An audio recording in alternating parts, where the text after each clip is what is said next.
Before the snooze button, there were knocker-ups. People paid to wake you up. That's right. In the freezing British morning, there they were, tapping on windows with bamboo sticks or shooting peas through straws just to make sure the client didn't miss their factory shift.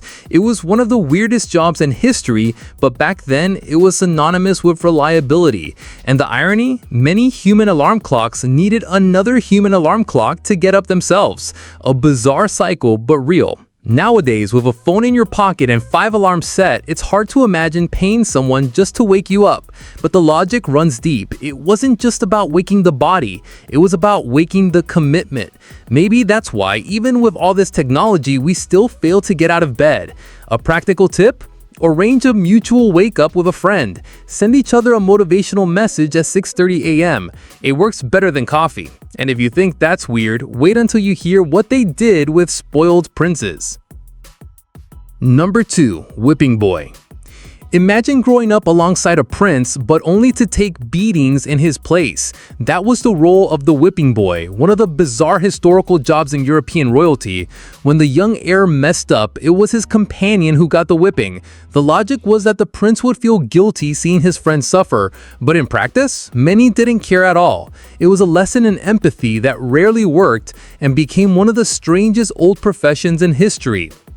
If you've ever worked hard and someone else got the credit, you understand the weight of this role. Life often puts us in these invisible roles, where others' mistakes become our burden. The secret is recognizing when we're trapped in this pattern and starting to break free. It's not just about saying no, but about learning to value yourself. And trust me, when you find out what some people did with leeches to make a living, you'll realize taking a few hits wasn't even the worst. Number 3. Leech collector. In the era of bodily humors medicine, it was believed that blood could carry diseases and that removing it with leeches was a cure. That's where the leech collector came in, one of the weirdest jobs in history. These workers waded into swamps, bare-legged, waiting for parasites to latch onto their skin. It was dangerous, risky, and completely unsanitary, but essential for what was considered advanced medicine at the time. It seems insane today, but how often do we also fall for questionable methods just because everyone's doing it? This job, besides being one of the bizarre historical jobs, reminds us that following the crowd isn't always safe. Next time you think about jumping on the latest health trend without researching, remember those collectors who came out with infections and anemia. And if that sounds strange, wait until you hear about the people who became living pieces on a chessboard. Number 4. Imperial human chess piece. Imagine standing still for hours, dressed head to toe, just waiting for your death on a giant chessboard. That was the routine for those who agreed to be an imperial human chess piece in ancient China. The game wasn't symbolic, it was literal. The emperor watched as his subjects became living pieces and silent battles, a spectacle of blind obedience and theatrical control. Definitely one of the most bizarre historical jobs, where losing the game meant dramatically fainting in public. It's curious to think how, even today, many people live like this, standing still, playing a role, following orders, erasing their own will. Maybe you felt like a piece on someone else's chessboard. The difference now is that you can step off the board, or create your own game. And speaking of crossing lines, brace yourself. There's a historical profession where the line between science and crime almost vanished, literally. Number 5. Resurrectionist. Long before bodies were donated to science, there were resurrectionists, grave robbers hired to supply medical universities. In the dead of night, they dug up fresh corpses and sold them to anatomists. It was one of the most controversial and bizarre historical jobs ever recorded, crossing the line of legality and ethics. In extreme cases like Burke and Hare, the shortage of bodies even led to murder. Have you ever stopped to think about what people are capable of in the name of progress? History often shows that the pursuit of scientific advancement came at the cost of human dignity. Still, these strange old professions shed light on dilemmas we face today. Is anything justified to achieve a goal? This question echoes even in funerals, where grief itself became a profession for some. Number 6. Professional mourner. In certain ancient cultures, it wasn't enough to feel grief, you had to display it in grand style. That's how professional mourners came about. People hired to wail loudly, tear their clothes, and even beat their own chests at funerals, a true theater of sorrow. From ancient Egypt to the Victorian era, they were a status symbol. The more theatrical the lament, the more important the deceased seemed. Undoubtedly one of the weirdest jobs in history. It may seem like pure performance today, but stop and think. How often have you had to perform emotions in public? Whether at a funeral, a meeting, or on social media, sometimes we become actors of pain. And understanding that is freeing. Because what's loud isn't always true. And if a job involving fake despair seems surreal, wait until you hear about the one that dealt with the king's most intimate needs. Number 7. Groom of the stool. Few people today would accept this dream job, cleaning the king after he, well, relieved himself. But for centuries, the groom of the stool was one of the most prestigious roles in the British court. That's right, the man who dealt with the royal feces had direct access to the monarch, making him a powerful figure. Yes, among medieval job titles, this one easily wins the trophy for the most intimate and strangest at the same time. It sounds like a joke, but it reveals something important. Power isn't always on the stage, but in the shadows. Sometimes, those closest to the dirt have more influence than those pristine at the top. This role reversal exists today, in business, politics, even families. And if that made you raise an eyebrow, take a deep breath.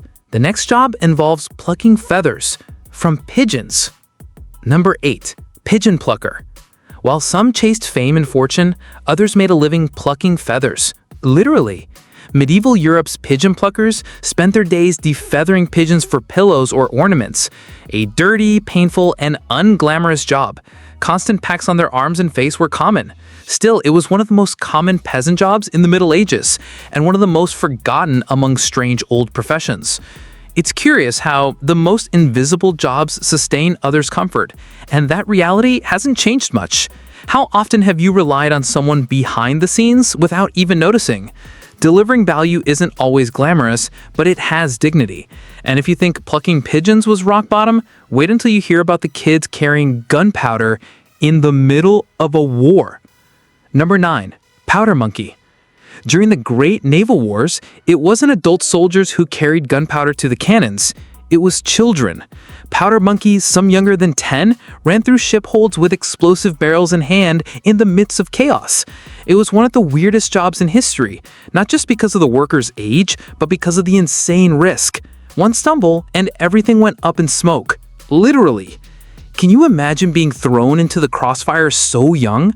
And today, how many children still live under pressure and risk, even outside of wars? The name has changed, but the scenarios persist.